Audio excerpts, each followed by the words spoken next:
बिस्मिल्लाहिर्रहमानिर्रहीम, अस्सलाम वालेकुम। मैं अभी गुज़र रहा था जी। मैंने आपको दिखाया ननकाना साहब का बोर्ड। ये सड़क जो है ये लाहौर जा रही है। ये पीछे ननकाना साहब है और ये सड़क लाहौर जा रही है और ये जा रही है जी फ़ारुखाबाद। और ये लिखा हुआ फ़ारुखाबाद 22 किलोमीटर है जी। बुज़ुर्गों, ये कौन सा गांव बताया आपने?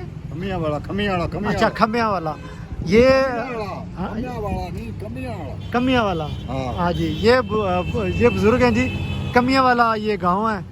तो मुझे लाहौर जाना था और फ़ारुखाबाद एक छोटा सा काम है, तो सोचा वो भी करता हुआ चला जाऊं। निकलता हूं जी फ़ारुखाबाद के लिए, तो इंशाल्लाह फिर बात होती है आपसे।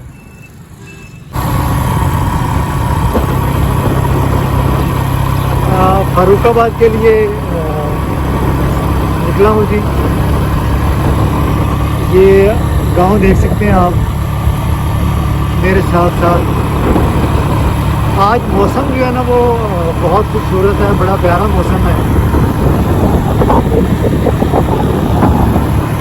खासकर कपल के लिए जो है ना वो बड़ा इंजॉय वाला मौसम है। खूबसूरत गाँव, खूबसूरत सड़कें।